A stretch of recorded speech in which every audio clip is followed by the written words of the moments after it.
Hello, everybody, and welcome back to All for United. So this is your Chelsea versus Manchester United preview. I'm joined with a great panel tonight. I've got Mr. Ton and Toon. So do you guys just want to say hello? Oh, yeah. Yeah, hi guys, evening guys, or late night, whatever you're doing on your Friday. Oh, here's John. Apologies. Hi, John, you're right. I had to reset my laptop and everything will let me log in at all, so I do apologise for that, but it's sorted now. So. No worries. Is it Tone? Do you want to say hello as well? Yeah. Yeah. It's Tone. So yeah. Tone. Yeah, it's Tony, but it's Tone. Everyone's Tone. So yeah, it's all right. Got Mr. Tone. Yeah, that's it. But yeah, guys, we'll just jump right into it. I'll just pull up the chat right now and just see who's talking. Don't think anyone is yet. But anyway, so yeah, we'll just get right into it. So first of all, I'll go to you, Mr. Ton. Are you excited for this game after a great win against Spurs? So I'll just ask you, are you excited for this game? I actually think it's going to be a good fight. The reason why I don't know if John was in any of the shows I was on. I said it. Spurs didn't look like a good team from me watching them beforehand. Anyway, they don't play football. If you go back to let's just say Leicester game, for example, where they scored a lot of goals, right? In that game, especially first half, they were open. They were so open. They're a vulnerable team, and that's why I've said there's an opportunity for top four for Man United this season. Chelsea, on the other hand, Potter's trying to install his way of playing. And I have seen some decent patterns, especially what they were struggling on the Tuchel is attacking patterns, getting into position to score more. And what I've noticed is that that's changed now and there's more opportunities for them to get goals, which is a good thing, obviously, for them, but then a bad thing for us, because then I noticed that's something that I've noticed been watching Chelsea. But I reckon that's gonna be a good game. I've noticed that we struggle overall as a team with teams that want to play football. That's when we struggle. We play better with teams that want to sit back. If you notice, Ammonia want to sit back. Everton, unfortunately, didn't have the quality that much to hurt us, so sit back. That's what Frank Lampard's been doing, to be fair. And then obviously Spurs sat back. So we can dominate those games, but I need to see us dominate a team that wants to play football. The teams that want to play football now is where we struggle and we can't impose ourselves. Example, Liverpool, Arsenal, and Man City. There's some examples. Even as early the first two losses of the season, those teams tried to impose themselves on us. So that's what I want to see. That's the next step for us, is to play football against the teams that want to play football. So if we this weekend now impose ourselves on Chelsea, that's a good sign for me, because their team, especially with Potter, Potter's all about possession and making them overload, attacking as well. He's got some good patterns of play. I'll be honest with you, but I think that's the next stage for us, is attacking those teams that also want to dominate the game. So it's going to be I reckon it's going to be a good game. I honestly reckon it's going to be a good game. Yeah, I couldn't say it better myself, mate. Yeah, it's going to be a very good game, I think, as well. I don't think it's going to be a boring 1-0. I think there will be goals, 100%. So, yeah, Tom, what are your thoughts? Are you excited for this game as well? Or do you think it'll be a tough game for us to do? I think it's a completely different kettle of fish compared to Spurs. I think their record thus far, the teams they've played, hasn't really justified their position in the table. They've probably had the best run of games. Don't get me wrong, Tottenham are a very well-organised team. Conte is a very good manager. And they set up in a very similar formation to Chelsea. So they play 5 at the back with the two wing backs. They're a lot more varied in their formation compared to Tottenham. Tottenham are very much, they play that formation.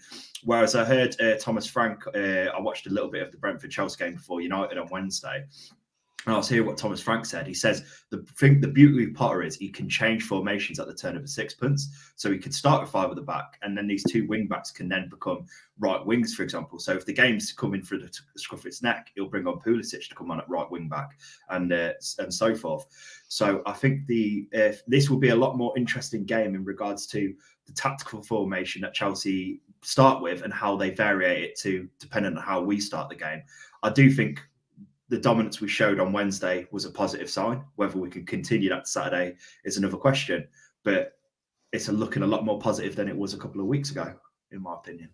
Yeah, quickly, like I said, I do agree with your opinion as well. With you talking about wing backs, that gets us onto a good point about how one of the world's greatest right backs, you can say at the moment, Reece James, how he's injured. So I think that'll be a very good boost for Manchester United about probably targeting that right hand side 100%. So I maybe he'll change Anthony onto the left for this game to whip in crosses for 15 minutes or so, where it'll just target the weaker right back, because I don't know who they've been playing at right back recently. So they've been messing about a couple of games. So they played Aspilicueta, I believe. Let me just have a look on Wednesday who they played at right wing back. They actually started, believe it or not, Loftus-Cheek at right wing back. So that says a lot. Midfielder. The midfielder. So like I said, he's Potter's very much in that sense of, I don't think it necessarily has to be a defensive option at wing backs. He can variate it based on how he feels the game's going to go. But yeah, I agree. John, say just same question for you and Kai as well. If you just want to both jump in about, are you excited for this game and are you expecting it to be a tough game at all? Yeah, right. I never look forward to playing Chelsea usually because it is always a tough game and we don't always have the best record against them. But after Wednesday, I think it's obviously we can go forward with a bit of momentum into the game, and that it will be a different type of game because obviously we're at home on Wednesday and they always say the onus is on the home team to attack, and we did it really well. Obviously. But Chelsea, the home team this time, and Chelsea are very dogged. They're always difficult to beat, especially at their ground. And I think it'll be interesting to see how the game flows. Whether he picks the same team again, whether he makes a couple of changes. I do think interesting because Potter, I think he won 3 out of 3 in the league before they drew to Brentford. Which will be interesting to see how they respond to that draw at Brentford. But I think it's one of those games it could go either way. Personally, probably the most likely result is probably a draw from the game. But I do think with the confidence of how well we played on Wednesday, I do hope we look to take it to them. Tomorrow night. I do think, like you say, it'll be interesting to see who their right back will be. If it's Sancho on that side, we know that he's not the most willing to run at a centre back, or he'll threaten to do it, but then he'll try and pass it and that kind of thing. So it'll be interesting to see how that battle goes, and perhaps you might see Anthony switch sides with him, perhaps. But I think it'll be an interesting game, and we'll see how it goes. Yeah, Kai, same question for you. Are you looking forward to this game and what you're expecting? Yeah, I mean, like John, I'm never excited for Chelsea because it's just one of those games which you just were always destined to lose for some odd reason. But I do think this game is interesting for me because I think Erik Ten Hag is on how many? I think his 10th game, right? Premier, is it 10th game in charge? 11th Premier League game, and it would be our 15th or 16th game or something in total. Exactly, and Potter is on what, game 5, 6, something like that. So for me, it's pretty interesting because I mean, yes, Potter's doing all this change of formation and all this stuff, but even at Brighton near the end, you saw them playing a consistent type of football, and I think. They're still far from it with Chelsea. I think what they have over us is very good players which understand the game a lot more quicker and a lot more natural. So they're able to defend better. They're able to do that's why whenever a manager leaves and another one comes in, Chelsea don't have some random dip where they go to like 11th or something. It's always the same thing because they've got very good footballers. So I think that's where Potter has that advantage, because to play all these formations, you also need players with the brains. And so it will be interesting because, famously United players, essentially they always need a specific instruction, because once they have to execute off the cuff, they don't have the quality that's required. So it will be interesting to see if we do the same sort of principles that we saw versus Tottenham, and we just sort of bring our game onto them. It'll be interesting if we go that way, because we obviously saw how that went against City. We tried to play how we want to play, and then they destroyed us. So it's just interesting to see how he's going to look at it for Chelsea. But but for sure, it's going to be an interesting game. We'll see how it goes. But I'm always just afraid because Chelsea have going on here. good players. It's just they have actually good players. So that's always what worries me, that in a moment Sterling can do something. In a moment, their midfield players are also a lot stronger than our midfield players in general. So we'll see how it goes. And hopefully Casemiro holds the fort as usual. Yeah, I completely agree with all of you, to be honest. You're all expecting it to be a tough game, but also an exciting game. And if we do play the way we did against Spurs, which brings me on to my next topic, which is how did United turn it around from the draw to Newcastle to the win against Spurs?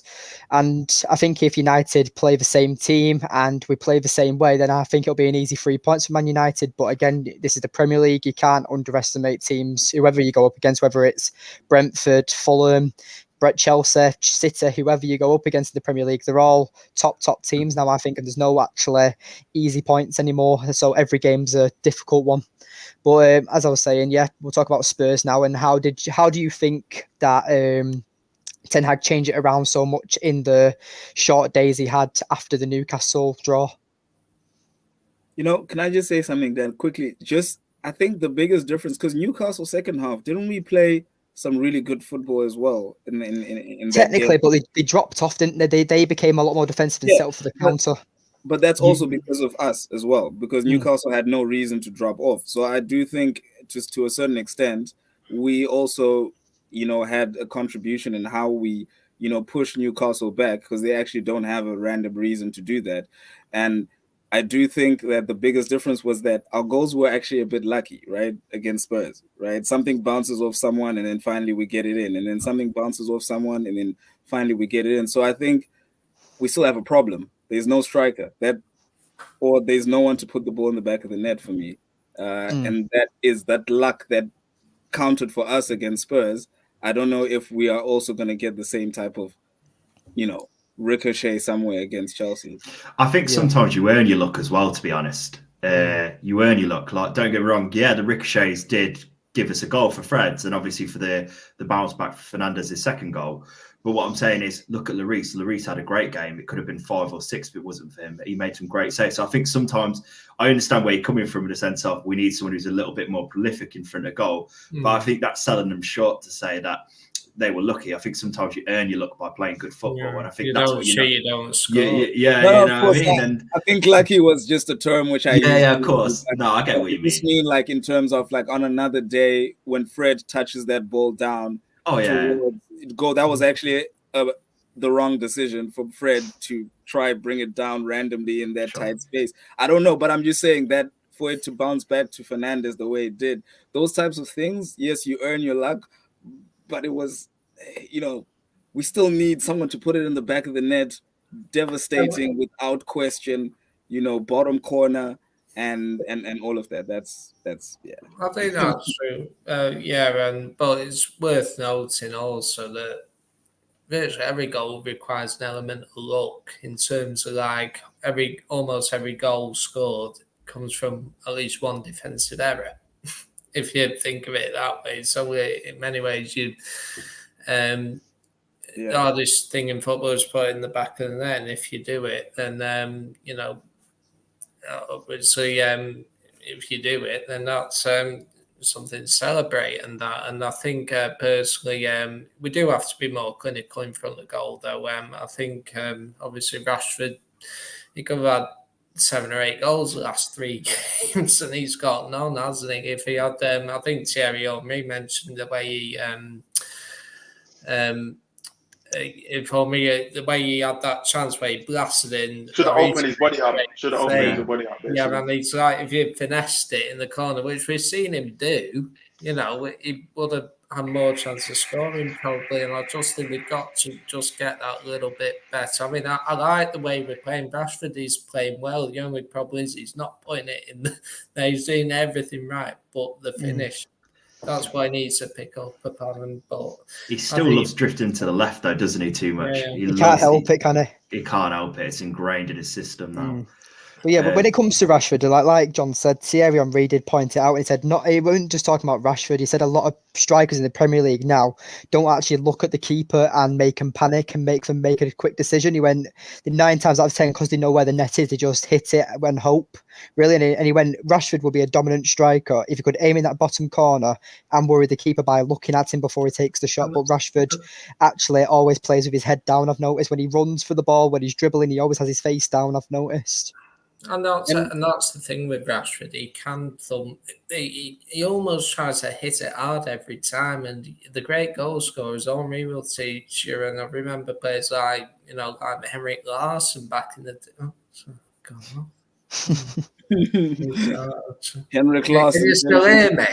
Yeah, you can hear you. Set your camera off. I'll finish off. But the great players tend to know when to place him, when to blast it. There is a time to blast it, but there's other times where you need to show more finesse and that. So I'll sort my camera out anyway. But Rashford hasn't actually, his finishing hasn't been like these last 2 games in the last few months. It's actually been a lot better. He's been a lot more composed.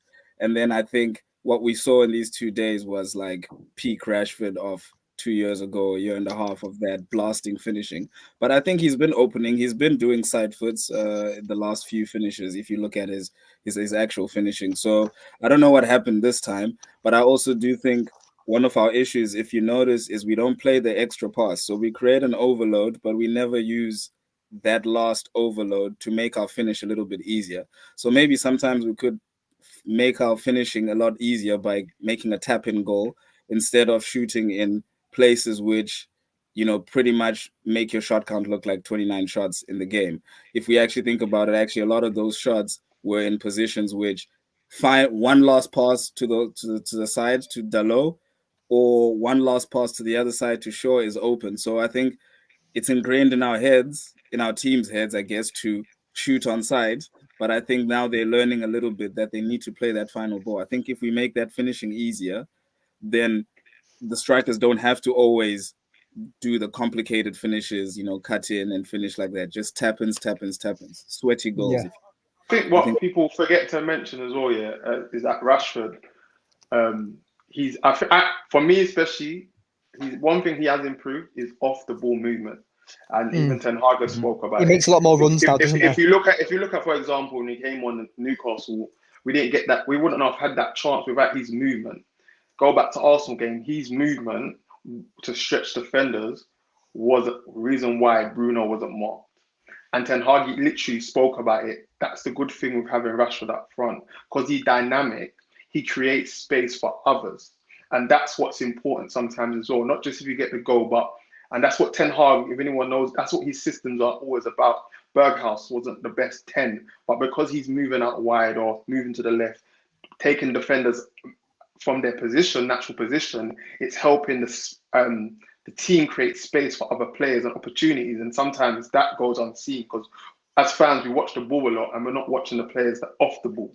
And that's one thing I'll give Rashford a lot of claps for, is that he's definitely improved that this season, is his off-ball movement, stretching defenders. Well, I'll be honest with you, even the other, like the last game, he done it really well. His off-ball movement, stretching the play, was really, really well. I'll be honest with you. And like I said, Ten Hag mentioned it after the game, literally, and said that's why he likes Rashford up front, because he's dynamic. Yeah. Obviously, throwing a couple shots at Ronaldo as well in the same time when he was doing it. But yeah. Yeah, I completely agree. We missed a ton. Rashford's improved a lot under Ten Hag, it seems. And personally, I think a lot of fans don't think he belongs in that number 9 position, and we prefer him off the left-hand side. But that's the problem. He's the only striker we've got at the moment, and people can call him a striker or not. But Ten Hag has mentioned him. He is one of my strikers that moves off the ball, stretches defenders. Ronaldo doesn't do it. Martial, everybody knows he likes to come deep and touch and link up. That's actually a good thing in this team right now. For this team and the way this team is set up, that's a good thing.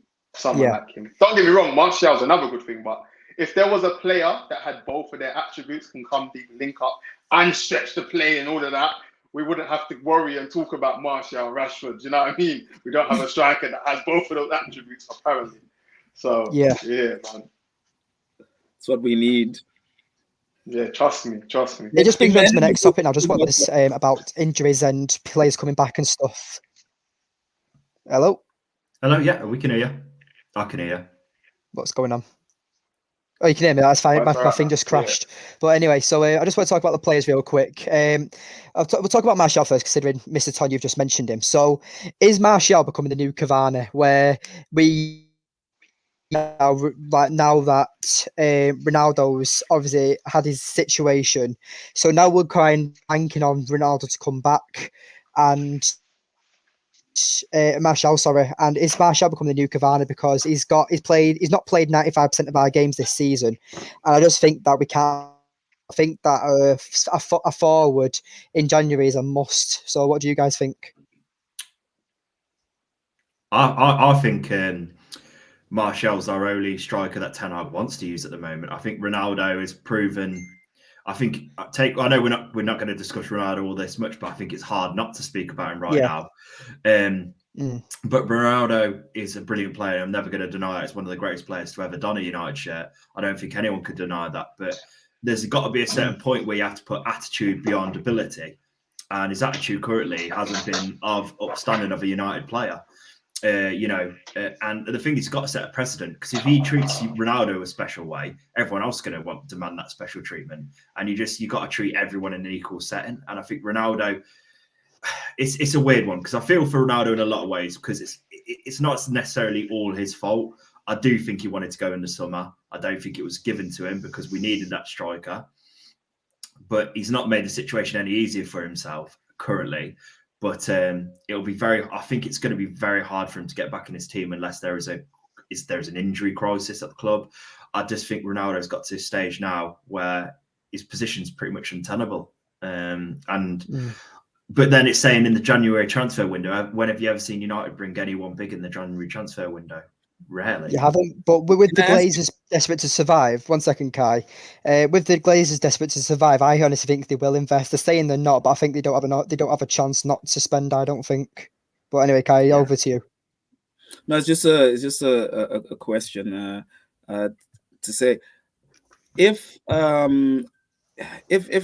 Ronaldo's request wasn't given to him, him wanting to leave just because we wanted a striker or something like that, then why wouldn't he come out and say that X club wanted me and they said no?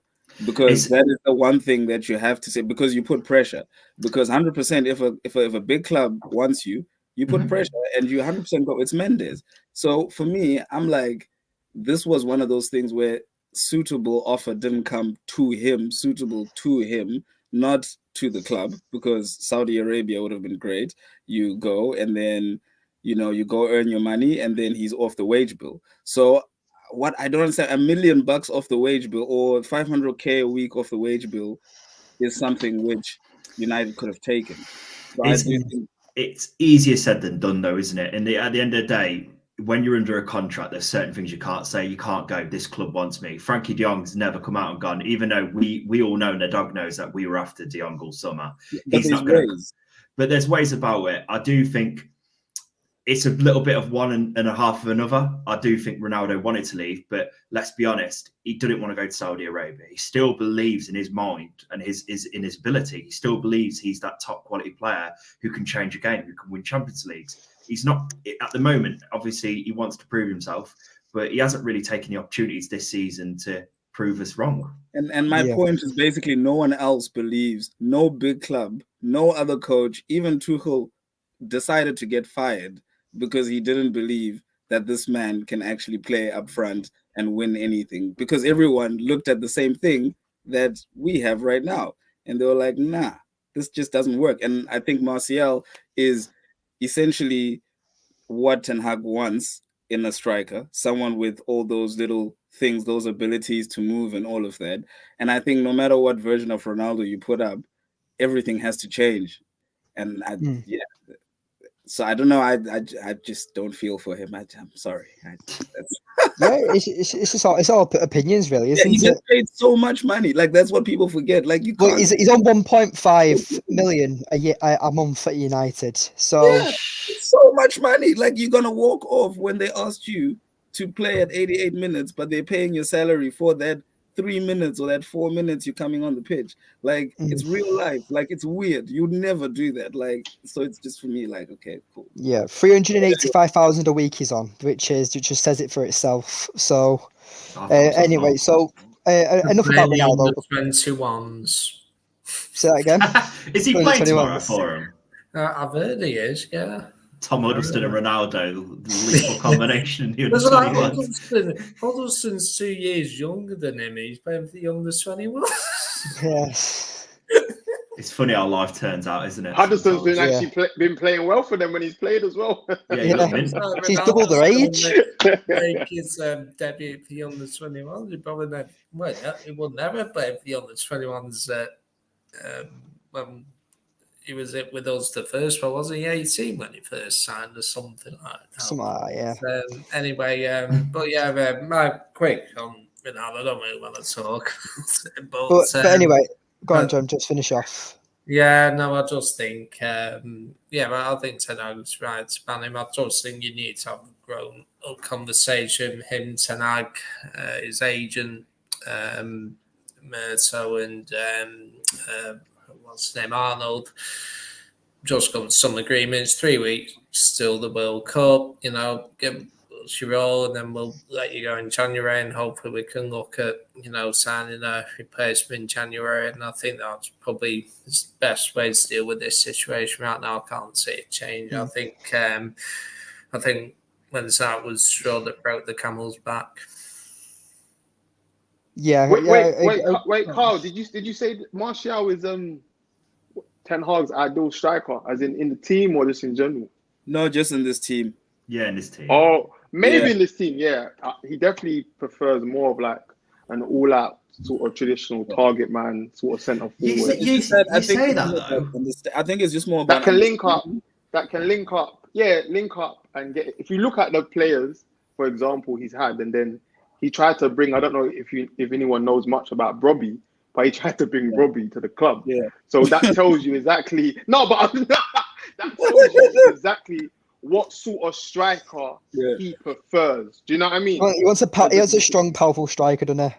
Yeah, that's what he prefers. That's not what I would prefer. I would prefer Lautaro Martinez from Inter Milan. Go get him. But that tells you what the manager sort of likes. Like Haller, the Ajax fans never really liked Haller. But he also likes these strikers which can play a little bit in the wider position. So, even like Brobbey, he's never had a strike. He's never used a striker like that. He's never actually used a striker. This is the first time he's just adapting to what he's got. But that's why I said about Gakpo, if he can, because I can see certain attributes that are similar. Yeah, Gakpo that like a Haller, that the instinct to get into the box. He's tall at 6, like Dan said earlier, 6'3". It's actually, I think, 6'3/6'4". That's a big tall lad. You know what I mean? Yeah. And also he's got IQ as well. Yeah, so he's very intelligent. He's very smart. He's only 23 as well, isn't he? He's only 23. He's recently won. Go on. He's what I was talking about. He's a combination of Rashford and Martial. He can link up, play, come deep, and then also stretch defenders and run off the ball. Do you know what I mean? That's what I was. He does. He literally does that. But I definitely wouldn't say Martial lacks the only thing Martial lacks is intensity running off the ball and stretching defenders. And his whole time been at United, that's something we haven't seen much of him doing. That's one of his. If he could add that, them Mbappe runs. Martial could be very deadly because he's got a nice finish. See what Henry was talking about, Rashford, about finish and open his body. We've seen Martial do that how many times? Open his body, put it top bottom corner. Do you know what I mean? So I can only speak for myself, but I think my favourite Martial goal was when he played Watford and he dribbled past the 2 defenders and goalkeeper and just curls it in. That was beautiful goal. My favourite one for Martial was, and it was in his first season. It wasn't Liverpool one, but it was the FA Cup semi-final goal against Everton. Beauty. Yeah, good goal, because the way he was in, you just thought he's gonna bury this. And I just think with Martial, it's just a shame he keeps getting injured. All right, guys, just quickly moving on. Just quickly moving on now. But yeah, it's nice to also see that we've got quite a few familiar faces in the chat as always. So, guys, obviously keep putting your comments in. But yeah, I just want to talk about another player who has just come back from injury, and that's Eriksen. Does he go straight into the team after Fred's performance against Spurs, or does he sit on the bench? I think it depends, huh? I think Ten Hag's records prove that he doesn't really drop players if they've played very well. History's dictated that. So, but Eriksen has kind of been his main man in the midfield. So it'd be interesting to see what he does. It's a completely different game as well. You know, he may change Fred and Eriksen based on who he thinks will have more control of that midfield. I do think he's going to stick to the same starting lineup that he did in the last game. I don't think he's going to change anything. But Eriksen will probably play more of a role in the second half. He won't just come on for a cameo in the last 10 minutes. I think he'll play a little bit more of the game, especially when we need that control in the latter periods of the second half, if the game goes the way that we want it to go. But I think if it's also a different game, like you said, because against Chelsea, against Spurs, we knew exactly what they were going to do. And they also are terrible at moving the ball, especially moving it into midfield. So we just pressed them right up and we kept that intensity throughout the whole game. And that's not something which Eriksen is going to do. I think we will go for a totally different shape if we have Eriksen. So I think we are going, if we go Eriksen, then we obviously have to give up the energy of Fred, which wins us the ball back super quickly. It's like almost like super quick. I don't know. Sometimes I wonder what he's eaten before the game, because the counter press on Fred is actually quite ridiculous. And then I think for Eriksen, it would be more for control, I think. So he would probably be expecting for us to probably maybe get pressed a little bit more, and we'll be looking to be more press resistant or something like that. So I think it just depends on what he picks or what he says the team should do, if we're going to press Chelsea high up or if we don't. Because there's no way we're pressing Chelsea with Eriksen in behind. It's probably not going to happen. Yeah. Anyone else want to talk about Eriksen, or do you want to just move on? I just want to say one quick thing. What I've noticed in the last two games, and Patrice Evra spoke about it after the game the other day. Stu, shout out to Stu. I don't know if he's listening. He has said this. He has said it from pre-season. He doesn't see how Eriksen and Bruno could work properly. And one thing if you've seen in the last two games, where Bruno has more the creative output, has to be the output in the team, he thrives a bit more, if that makes sense, and he gets on the ball, comes deep a bit more. Whereas when Eriksen's there, like Bruno this season anyway, before those last two games, he's not pulled up any trumps. Do you know what I mean? So it does seem he looks better when he's more the sole creative. But that is something Bruno, when he thrived when at United, when that was him, and also he thrived at Sporting from being the sole creator. That's Bruno. But I don't know, man. I just see like playing Eriksen. I've been saying it all season. A lot of the things, my issues with Eriksen is just defending. We get bypassed a lot with him in midfield because of the legs, obviously, and he can't like intercept once again because of the legs, and then get in the right spaces to stop those sort of balls. But it's just like it's once again, really and truly, two different players have two different qualities, when we should have a player that has both of the qualities, that could press, that could pass. Do you know what I mean? It's the same thing again. Recruitment team inspired United. They are fantastic. Literally, like, you should have a player midfielder that can pass and that could that is a high intensity player that can press. That's what you should have. I'm sorry, but you should have it. But yeah, we got one player that can do that better and is not quite good at finding passes. And Eriksen, what he has shown me, that he can come deep and be a creative output and be that sort of playmaker. I didn't think he could be, but he's shown to me that he can. But hey, yeah, I mean, was it just me who noticed against Spurs that Bruno seems to have a bit of a free role at the start of the Spurs game, where I think it was the 7th or 8th minute, where I think it was Varane or Casemiro passes it to Bruno, and Bruno does a step over, and it goes to Fred, and Bruno starts making a run through the midfield. So passing, so Bruno, I personally think Bruno should play a bit deeper and feed the likes of Eriksen at 10 and the forwards, but that's just my opinion. You know, Dan, if you go, sorry, John, I just want to say quickly, if you go see the training videos at the beginning, actually also preseason, you'll see that exact part, that exact drill that they do, where it goes from fullback inside layoff to the coming what's it called, midfielder, and then it goes the other side. And they did that variation where he skips and then it goes to the guy past it. So I think it's good to see some of those things that happen in training. It shows Bruno's understanding as well.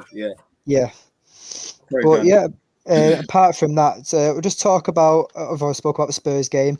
There's not really much else to talk about, really. We'll talk about a bit different. What are your guys' thoughts on some of the links to Edwin van der Sar as our director of football? So I just wanted to bring it in and just talk about it for 5 or 10 minutes, and just said, do you think he'd change Manchester United, or do you think that he won't come to United? It's just a topic just to mention. I think with Van der Sar, no matter who comes into the club, they're still going to be answering to the Glazers ultimately.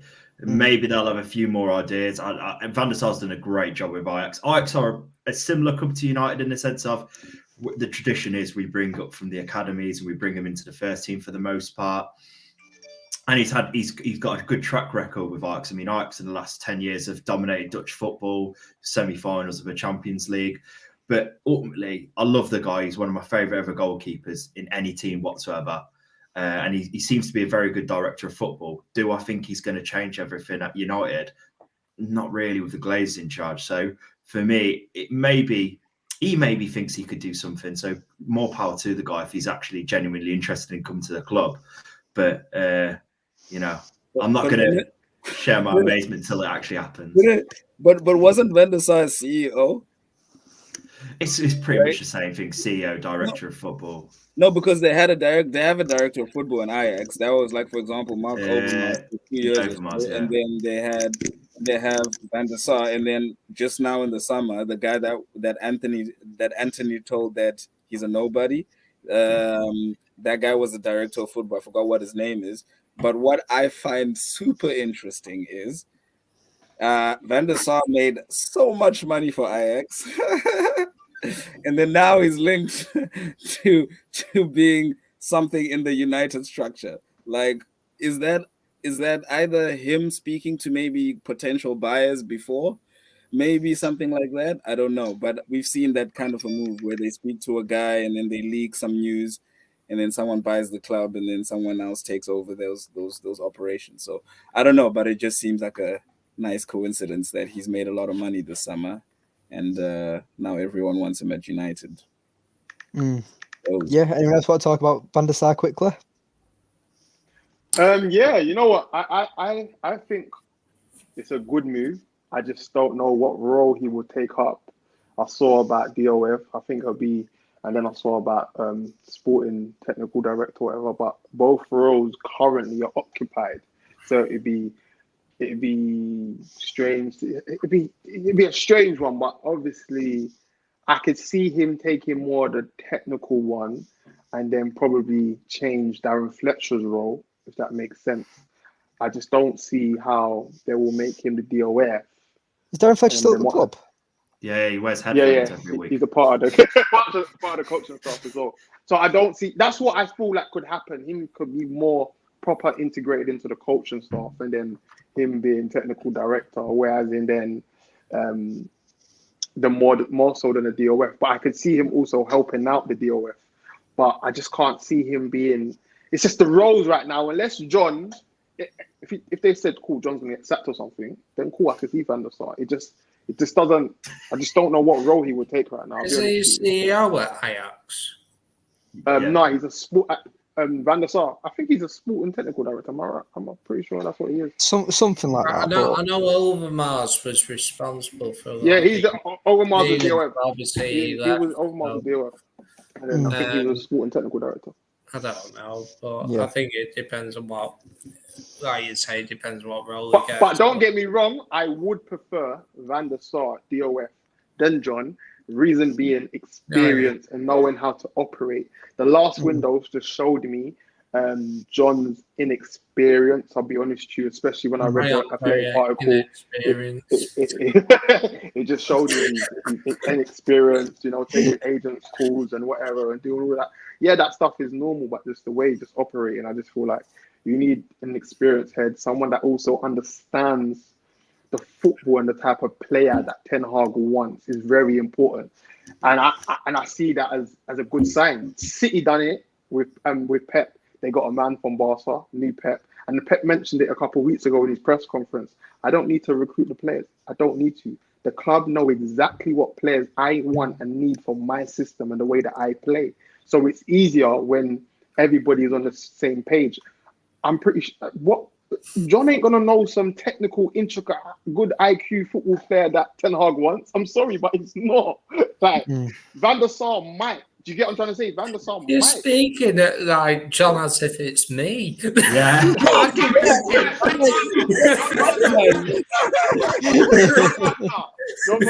yeah, man. So yeah. John doesn't see Ten Hag. John's our inside man. Don't get me wrong. John has done well with the youth. Maybe just say Merton next time when John's on stream. Has done well with the youth setup, and but what he done with that youth setup was gave people that knew better than him the keys to operate, if that makes sense. And sometimes that's what you need to do. If they know better than you, then and it's about networks. And that's why a part of me was upset to lose Ralph because of his network. Like some of the players that are out there now in football, the striker that went to City, that was on Ralph's radar. Enzo as well. When Ralph come in, that was on our radar. Enzo. Look at the players. If you look from when Ralph was at the club and the players that was on our radar, and even Fabrizio named a lot of these players and said they were on Ralph's, network. Where's Enzo Fernandez gone now? Is it Benfica? He went Benfica. So yeah, Benfica. If you look, sometimes that's what it's about. Recruiting someone that also has a wild network of scouts or people he knows that can be like, oh, there's my man in, I don't know, Argentina somewhere playing football, and he can be the next thing up. Do you know what I mean? Sometimes it's about that. Yeah. And I feel like that's something we lack and we needed. And I was hoping they tapped into Ralph's network, but clearly things didn't work out. But we need someone at the club like that. Ralph could have given us Benjamin Sesko, guys. Imagine if he was our 9 this season. Oh my God, oh my days. He's another player that's not ready in my eyes. I think he just needs to obviously. I don't think so. Yeah, he's a great prospect. He's very exciting, and can he become a future superstar? Maybe, but I feel like United's issue is that for so many years we failed to develop players. I mean, Anthony Elanga is a great example about how I think that he's been forced into the squad and he's not ready whatsoever.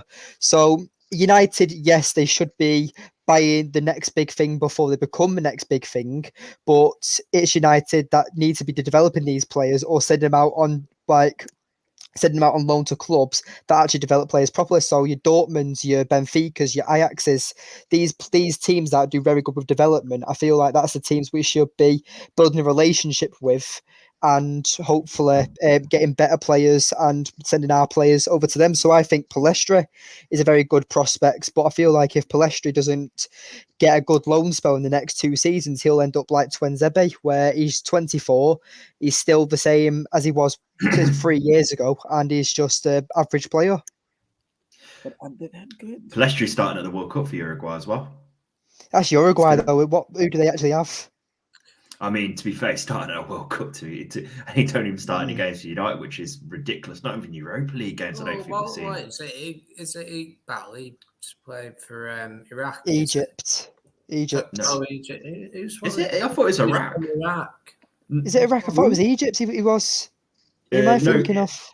Iqbal plays for Iraq. Who plays for Tunisia? Was it Hannibal? Oh, that's Hannibal Mabry. That's it. Maybe plays for Tunisia and and Iqbal plays for Iraq. To be honest, Uruguay have like like barely like any. I think he's gonna have a good World Cup. I genuinely do. Like he's a good player, like I said. But right now, United aren't in that luxury. I do think the South American teams are their favourites to win the World Cup. 30 million. Yeah. Well, look at Ahmed Diallo. He's playing in the under-23s at Sunderland now, which is ridiculous. Oh Jesus. Yeah. So I mean, oh God, this is the thing with investment in good youth prospects. They turn out to be the next big thing, or they turn out to be something they're not going to be. But but I think maybe it's time. Like, I don't even know if these guys are all really like that good, right? Because, for example, like for me, when I say that good for our first team, for example, look at Gavi and Pedri. Those guys, without question, in anyone's mind, are starting in any midfield. You know, for example, for Barcelona, they're already there. So essentially, they've got things they've got to brush up. Right. I mean, they forced the young out the squad, aren't they? So that's just but think about it. In a midfield with De Jong, with Kessie, with all those guys, Gavi and Pedri are the guys who will dominate your game. You know. So essentially, what I'm just saying is like sometimes I'm thinking some of the prospects we have, like they always remain prospects because the manager never really actually sees what we think that we see because they see them every day, and I'm struggling to think. What is it with our United youngsters? And it's probably they just are never, I don't know, ready for the first team ever. They're just never that level which we can bring them directly in. And I don't know, I don't know why, but I never feel like. And also, we never look at high IQ players, right? We always look at pace and power a lot that we get from the academy. And I'm like, where are all your number 10s? Where are all your technical number 6s? Where are your deep lying playmakers in the academy? You never see them. You just know them by name in the academy, and then they disappear. And you're like, what happened to Davide, what Petrucci, and what happened to freaking all those lads? We had this young right back named George Tanner about 3 or 4 years ago, and he went on loan to Salford City when they Gary Neville's team when they got promoted into the 4th division. And he went on loan for them, and he had a great loan spell from him. And I've never seen him since because I had a season ticket that season for Salford City, and I went and saw him, and I never saw him again after he finished his loan spell at Salford City. Alvaro Fernandez was doing well at Preston. He came off, and the Preston fans were chanting his names up there. Ethan Ladd's killing it. Yeah, killing it at QPR as well. But think about it. But the one to keep an eye on from the youth level, because I've been to 3 under-21 games this season, Mainu is the one to keep an eye on, I think, because he's playing 3 years above his age level, and he's obviously he was on the bench against Newcastle. Was he on the bench on Wednesday? He was. So I'm not saying he'll be a big success, but it's certainly one that I keep an eye on. I like that Maxi Oyedele. He's played well for our under 21s as well, and he's only 17. So if he's in the under 21s at 17, he's doing really well, I think. But anyway, guys, that's enough about the youth and stuff. We'll move on. So just a quick one. Only one person answer this question, unless you all want to jump in. That will Potter be more under pressure than Ten Hag? Because our Chelsea's standards a lot higher than United's, do you think? No, the Ronaldo thing makes it tough. I think if Roman was still there, I would say yes. We haven't seen what this regime is, how ruthless they are. If they're anything like Roman yet, you know what I mean? Roman, you could finish second and Roman will sack you. Yeah, exactly. What he did. Roman's a bit different. But I think the Ronaldo situation, if we win this game, then it puts everything to bed properly. If we don't go in and win this game, then we're having Ronaldo discussions for the next few weeks. I don't think so. I've noticed a lot in the media because after Wednesday, that's probably where certain people had doubts about Ten Hag have started to look in, people in the media saying, oh, this means business. That's a very good performance. And it's eyes high point after Wednesday, and that's allowed him to, drop Ronaldo. I think people look at him and think, "Gosh, this man's serious." You know. Can I just say something as well? Just speaking about the media. Piers Morgan's an absolute knob. I'm just saying that he's an absolute knobhead.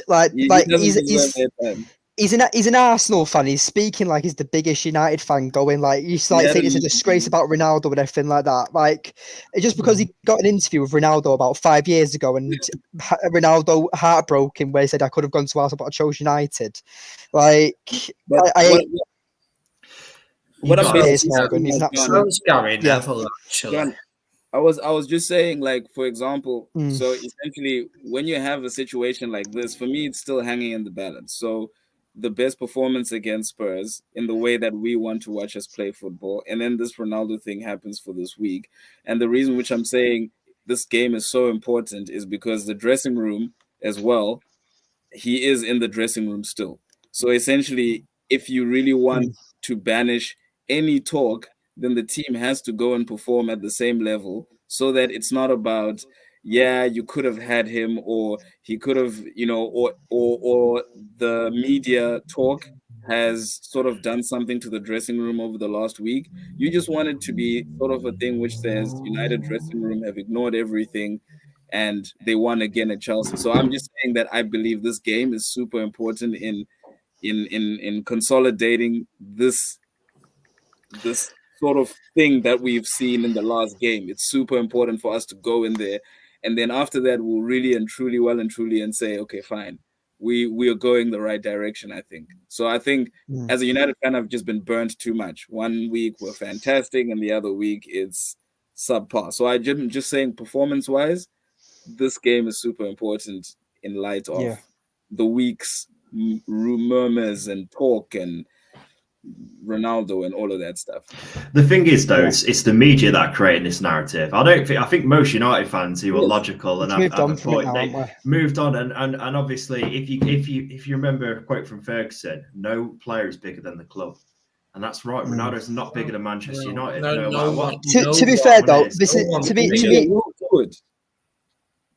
Right. To me, this is an absolute myth when it comes to Fergie where Fergie said there was no player bigger than the club. I don't think, because let's not forget Fergie did bend over backwards for certain of his world-class players, and obviously some players he let go. But it's like I've seen a lot of people say that rip Ronaldo's contract off after the way he's behaved.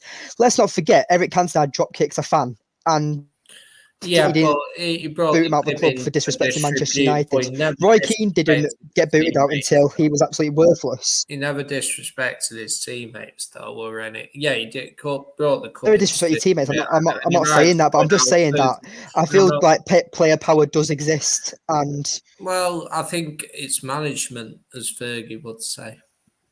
Yeah. It's got like mind games or whatever. And he says it. You say, and he said this in his documentary, it's management.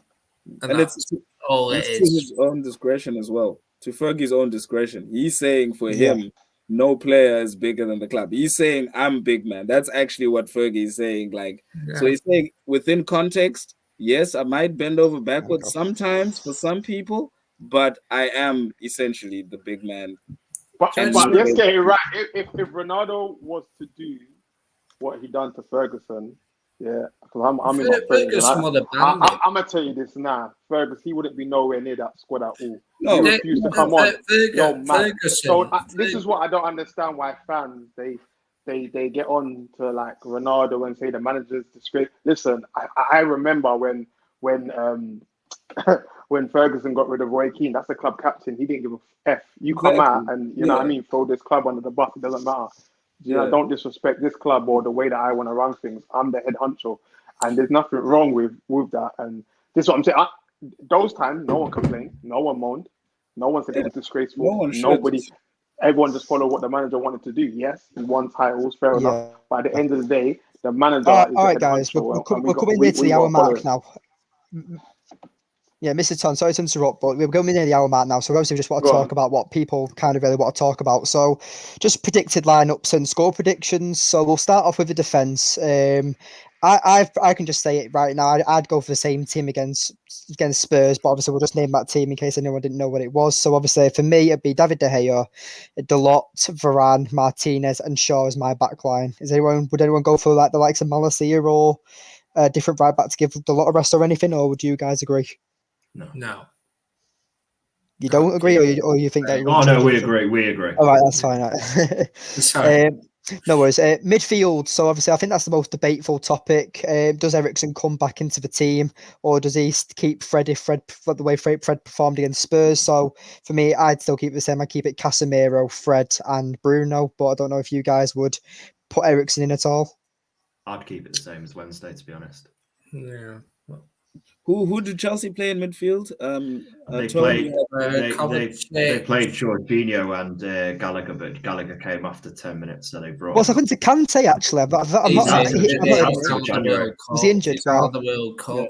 Yeah, Wow. so I'd say France are screwed. They got Kante out, and I think he's probably fit for World Cup. He's gonna be touch and go. Well, they could be screwed, couldn't they? I mean, they got Camavinga and quite a few. Who else? Tuchmeni. Yeah. So they got some good young guys coming in. Yeah, they play. So I'm just looking at Chelsea's lineup against Brentford, and it was Jorginho, Gallagher, Mount, and Havertz. So they're going to change that though because they dropped Silva for the game, and it's a very. I know they'll change it, but their attacking players had the worst performance. So it looks like I didn't watch the game, but it seemed that Brentford were the more attacking team. I don't know if I was wrong, or was it just a very defensive game, back and forth. Yeah, it was very much a battle of formations. Frank even said it before the game. I think he knew how to set up against Potter, and he brought the game to him. To be fair to him, against a Chelsea team that's been done really well recently. Yeah. I know before I had a little look at Chelsea's record at the moment and our record against Chelsea as well. And all signs point to a draw. Well, it is a stat for you. This 10th season, I think, since Fergie retired, in head-to-head Premier League games between United and Chelsea. Since then, there's only been one away win. Yeah. We've only beaten twice in the league in the last 10 years at the Stamford Bridge. No matter what happens, we need to use the same midfield, I think, because I think whichever midfield Chelsea shows up with, we have to use the same midfield, I think, same energy. Yeah, I think so as well. But obviously, we'll just go to forwards. I think it's pretty obvious. It'll be Sancho, Rashford, and Antony. So I'm guessing Antony on the right, Sancho on the left, and Rashford through the middle. I think it'll rotate between Sancho and Antony. I think Antony will start on the right and then Sancho start on the left. And they'll do what they did in parts where they'll switch over quite a lot. Yeah. Don't fancy Elanga start? You think Elanga will start? I'm just saying, they're pals. I think Ten Hag likes Elanga as well. Really? He volunteered to come on after Ronaldo said no. Right? Yeah. No, because I think Eric, I'll do it, Eric. Come on, give me game time. In fairness, he hasn't played in a while, has he? No. Since Anthony came into the team, that's when he got. To be fair, he was supposed to go out on loan, but they stopped it. Literally, he was supposed to go out on loan. He didn't come on against Mania, did he? And Garnacho, is he ever gonna stop warming up randomly on the side of the pitch? I don't know, to be honest. I know he's in the squad. You can't throw the kids in yet, man. No. When they're ready, Ten Hag will play them. I won't be surprised if a few kids play on Thursday against Sheriff. I won't be surprised if a few play then. I don't think he'll play them, but they're gonna do that comfortably. We need to win the group. I think people forget that. We actually need to win the group. Yeah. So if we came second in that Europa League group, would you be worried? Because it's just a question that would you rather give youth players some experience in the Europa League, or would you guarantee become first in the group so we don't have to play that round of 32 game? Yeah. We're gonna get Barca. That's the thing. The thing is, we just know, like United's luck. We just know we're gonna get either Barca or we're gonna get. We might even get Ajax. I'm telling you, we'll beat Juventus. Yeah. So that's just the thing. I just the luck is the problem. We will get a bad team to play against, and then We won a trophy. Let's just go for whatever trophies available. Honestly, Europa League could be more watchable than the Champions League. The number of teams are in it. A lot of good teams could drop down into it. A lot of good teams, to be honest. Yeah, we're gonna get Atleti. We'll randomly get Atleti. Oh, and then it'll be shit again for 100 minutes. Yeah, so we could get Athletic, Barca, Juventus, Ajax, Sevilla. Is it Benfica as well? Are they going out? Or are they? Probably, yeah, Benfica. Yeah. No, I don't. No. I thought it was a Portuguese team that's dropped out. Was it? Let me have a look at the group. in Lisbon, maybe. Let me have a look. Maybe. Benfica. What group are they in? Have a look at the Champions League. 1 second. So Group A is going to be Ajax. Yeah. Atleti or Porto. Or Leverkusen. Yeah. In Group Barcelona. C, Inter Milan. Spurs group, it could either be Marseille, Sporting, or it could be any of those 14, to be fair. Tottenham, Marseille, Sporting, or Frankfurt. I'd take Frankfurt, to be honest. Yeah, Frankfurt are very good. Yeah. Group E is Milan, or is it Salzburg, or that's, what's it called? Zagreb, whatever they're called. Dynamo Zagreb. Them, yeah. It looks like it won the Europa League last year. It was Frankfurt. They beat Rangers. They are good then. Well, they haven't been too good this season. No. They saw the best player. Yeah. But still, they're a good team, aren't they? Group F is Shakhtar, it seems, or RB Leipzig. It seems to be Sevilla or Copenhagen for Group G. And Group H seems to be Juventus or Hafia, whoever they are. So, Israel. Maccabi Haifa. So there's quite a few big names that could be dropping into the Europa League, and I feel like avoiding that round of 32 game will help Ten Hag out a lot. So it's just like, do you make that short sacrifice by not playing the youth players at the moment, or do you just try and risk it and see how they play? I'd probably go for the win, to be fair. There's no point now playing, like, it's only 2 more games. Yeah. Well, I think it also is worth noting that, it's 2 more games, and we would have played all the top 6 after yesterday, won't we? So I know West Ham, you got West Ham, Villa. West Ham, tricky game, but it's at home. Then you got Villa and Fulham away, but they're not like, massive fixtures. So get through tomorrow, and then the 3 Premier League games you have after that, you'd expect us to win, wouldn't you? Yeah. I mean, I'm just looking at the table now, and United are have got 5 points, 5th and got 19 points, and we're 1 point behind Chelsea. So if we win tomorrow, we go on 22 points, which is 1 point behind Tottenham. And Tottenham and City. So obviously, I think City will win it at weekend, so obviously that will make them go back up. But strictly speaking, I feel like United, if we win tomorrow, it will keep our top 4 hopes alive 100%. How have we done this, guys? Didn't we get bounced 4-0 by Brentford first half? Well, Ten Hag drops the players that need to be dropped.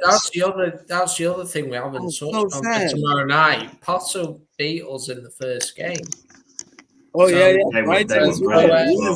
with Brighton, so it might be. So hopefully Ten Hag has learned some of the lessons from that game, how his team's going to play. So it'll be. This will be one of the biggest turnarounds if we end up being successful under this manager. That Brentford first half was painful. That was it was very painful. Heart ripped out.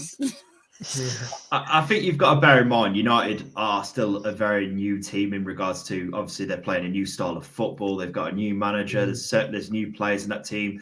It is, to be fair, give credit to the team and Ten Hag, because I know I was one of them that was trying to crucify him at one point when we lost to Brentford and we lost to Brighton. And respect to them all, they've bounced back and they've took it in good stride, and they've made a meal out of it. So I think Chelsea will be a good stand-in to see where we're up against, because they've had a very good record since Potter's come in. They've not lost a game. We've not lost a game since City. Our defensive record seems to be a lot higher. Don't forget as well, we've conceded 1 goal from our last 3 Premier League matches as well, which is a very good record. Yeah, no, it's a really good record. So just before we wrap it up, guys, I'm just looking at the injuries. We've pretty much already discussed it with Chelsea, but they've got Kante, who's obviously injured. It says mid-February, apparently. So, yeah, he's out for a long time. Yeah, announced it's about 4 months, I think. Yeah, Reece James is obviously injured as well, and then it also says that Fofana who they bought from Leicester.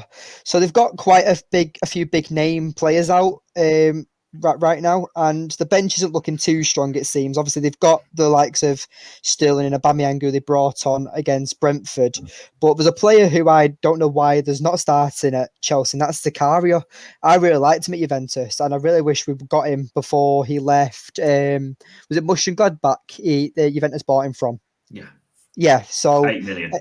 Yeah, something like that, because he had like 6 months on his contract or something, and United wouldn't pay it for Ranić.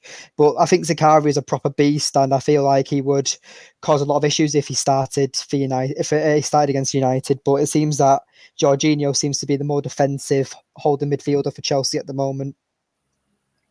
I think we should be really afraid of a Mason Mount as well. He's been very good. Such a dangerous player. Like in a split second, he can really cause damage. He's had a really good run with Park. Yeah, and I just think he's just generally one of those players which like a game like this. They like a good big game. They like they're not super consistent like all the time in the small games, away game in Stoke or whatever. But in those big games, they can punish you in small moments, and I think he's someone that we'll probably have also a plan for in those areas. So yeah. Well, Mount currently has 2 goals and 2 assists for Chelsea this season. So his numbers obviously aren't outstanding. His general play. That's what I was going to say. Yeah, his general play seems to be very good. Work rate as well, off the ball movement. He's he goes a lot. Like he reminds me a lot of what's that guy, the one that Chelsea had as well? He was at Barcelona. Pedro.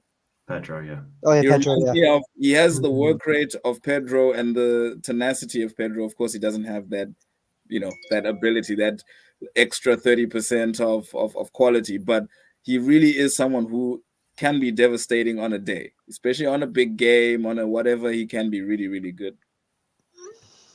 Yeah, I completely agree with you, pal. So, apart from that, what else do we really talk about? We'll do score predictions, and we'll call it a night, guys. So, I think there'll be goals for this game. I've gone for 3-1 United. That's my personal favourite score when it comes to United. I feel like it'll be a lot like the Arsenal-Liverpool match, where United will score early, Chelsea will equalise. United will score the second just before half time, and then we'll end the game with around the 70th minute and put Chelsea to bed. But that's my opinion. Going with a 2-2. 2-2. Desmond. 1-1. History dictates it's not a very high scoring. The last few years have dictated that it's not been a very high scoring affair, and it seems to be a draw. So I guess I'll continue the history and predict a 1-1 draw. No worries. So 1 as well, 1-1. Kepa and David De Gea will go for man of the match. Yeah, I'm gonna be confident we'll get a 2-1 win. And I think Rashford will get the first one. He's due one. Mr. Tom, what's your score prediction? Have you already said it? Yeah, I said 1-1. I'm going to go for 1-1. So majority are going for a draw then? Yeah. Yeah. Okay. Well, obviously tomorrow we'll tell. I would normally go for a draw, but I just think the performance on Wednesday was that good. I'm hoping it will. I mean, I said before we played Newcastle that I think that out of the 3 games, Newcastle would have been the more challenging game out of Spurs and Chelsea. And so far, I'm right. So hopefully we get the 3 points and United's top 4 hopes stay alive. Yeah, well, I said a few weeks back, if we could get 7 points from Newcastle, Tottenham, and Chelsea, it'd be good. And it wouldn't surprise me. I would think a draw is probably the most likely result.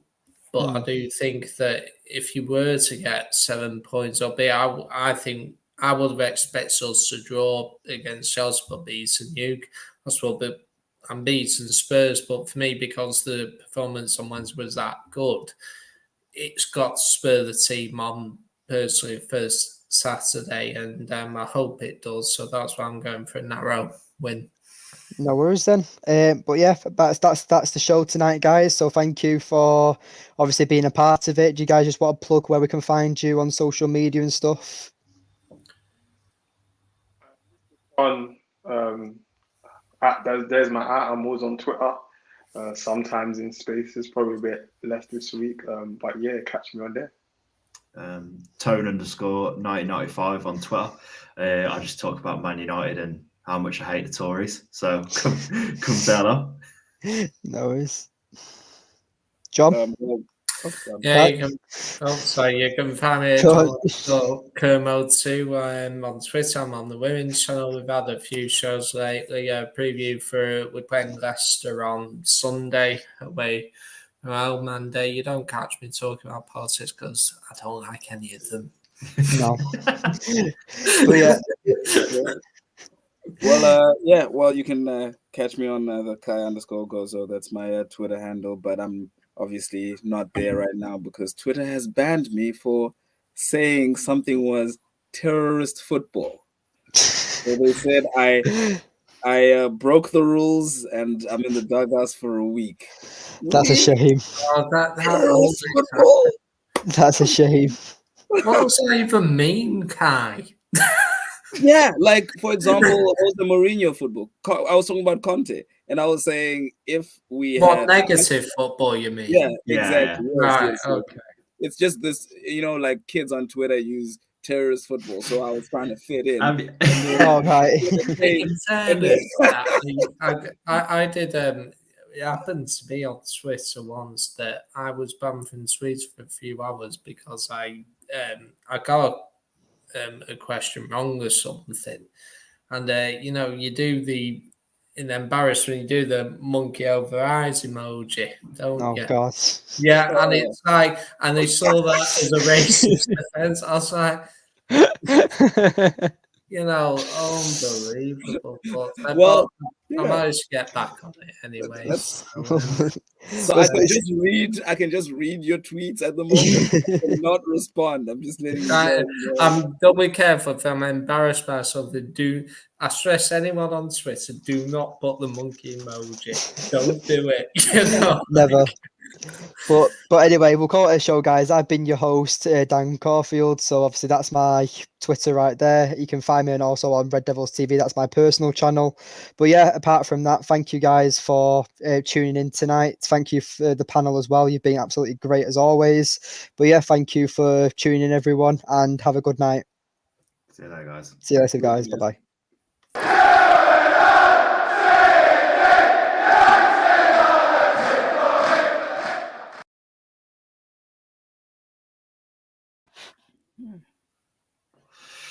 All right, have a good night, lads. Have a good night. Cheers, guys. Has it ended? I'm not sure if it's ended yet. 1 second, guys. Oh.